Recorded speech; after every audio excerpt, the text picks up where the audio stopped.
Oftentimes you just need to sit and wait to see where you can be most useful. It's a total kook thing to do, to wear yourself out by paddling all over the place and trying to force waves where it's just not nearly enough momentum to pick you up.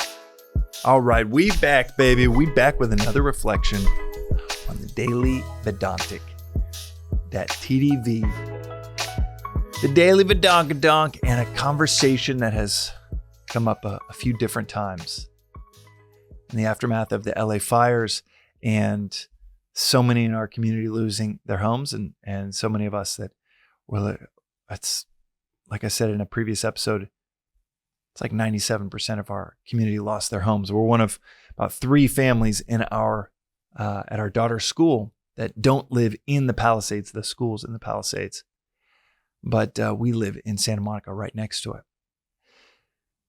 And the families that did not lose their homes, people around LA, neighbors around here in Santa Monica, there's been such a flurry of activity that in the midst of anything traumatic or chaotic happening in our lives, in our personal lives, in our social lives, at work, something chaotic happening at work, and it's a natural thought to wonder, am I doing enough? Am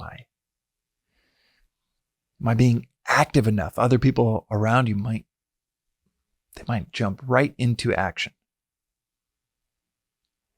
And when that is needed, and that is led by the intellect, that is led by clear thinking, it's phenomenally helpful. But there is a massive confusion that all kinds of great leaders touch on, to confuse activity with achievement, to confuse just moving one's feet, doing something, and actually moving a community towards a goal, or moving a team towards a goal. There is this surfing metaphor that I think about all the time within startups and within business. Magic Mind is riding this massive wave that we could have never planned as a business. It's like 13 employees and 35 million in sales, something that I've never seen before as a startup founder, as a startup investor in a bunch of companies, of just the effort to the effect ratio is really crazy to see. And a lot of that is because in my 20s, my first 3 startups, it was just 7 days a week. Everything was a matter of just do more, and it'll solve problems. And it's the quickest way of burning ourselves out. It's like a surgeon can't solve so many surgeries or work through so many surgical procedures before they start to burn out. And it's somewhat obvious to take the long view of, okay, what actually is a sustainable approach to this life-saving career that would allow you to save more lives over time. And it's obvious that you'll burn yourself out by confusing activity with achievement. The wave metaphor is so apt because oftentimes you just need to sit and wait to see where you can be most useful. It's a total kook thing to do, to wear yourself out by paddling all over the place and trying to force waves where it's just not nearly enough momentum to pick you up.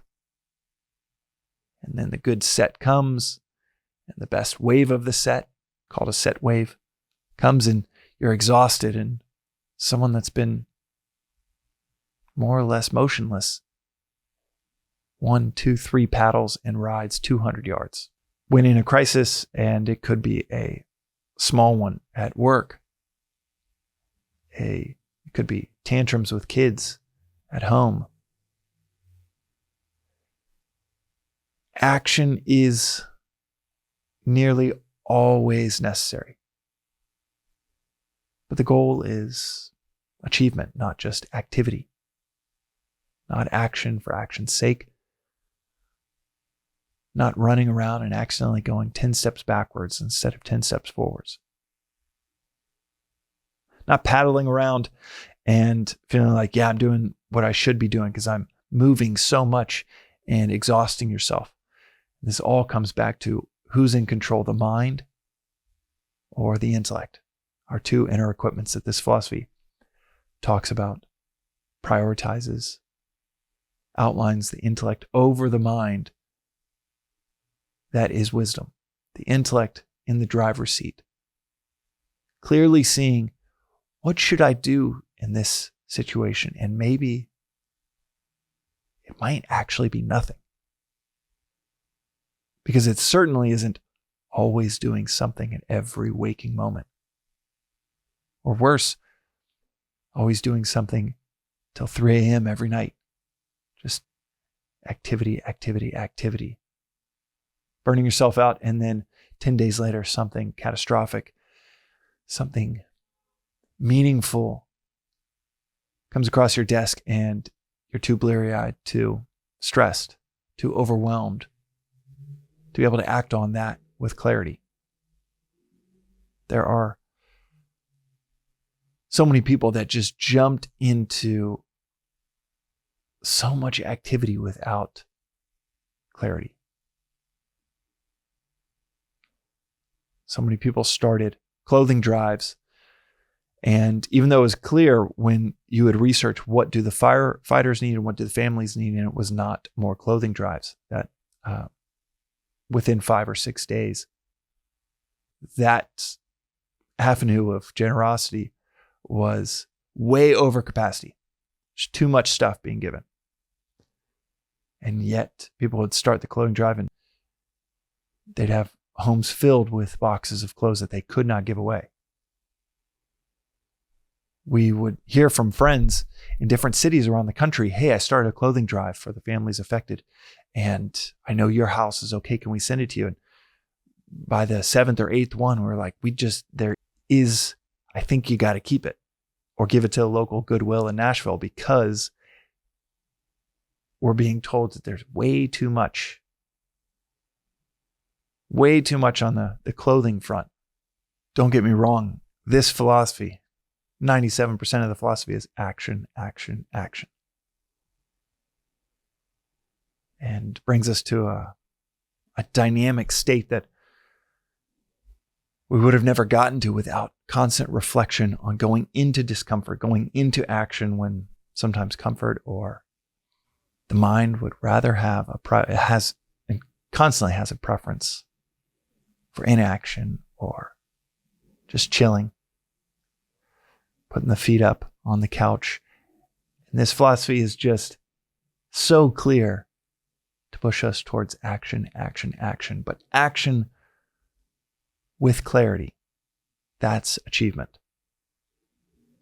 And that clarity piece comes from pausing, reflecting, witnessing where you can be most uniquely useful in a time of crisis. On an episode like this, where we're talking about helping in a time of crisis, I'd be remiss to not. I love when people say I'd be remiss. What does that mean? I just know it fits. I don't know what it means, but I know it fits here. I'd be remiss, and I don't want to be remiss. Apparently, we do not want to be remiss. So I'm not going to be remiss. And I actually only know how to use it in this context. I would be remiss if I did not mention the 5 ranked order ways to help our community and help ourselves. As outlined by the world's most famous poem, the Bhagavad Gita, as outlined by this philosophy of Vedanta, 5th on the list is to give financially. 4th on the list, better than that, is to give with your physical presence. Anyone can give $20 to a GoFundMe, give $1,000 and be done with it 15 seconds later. But to give physical presence is even greater.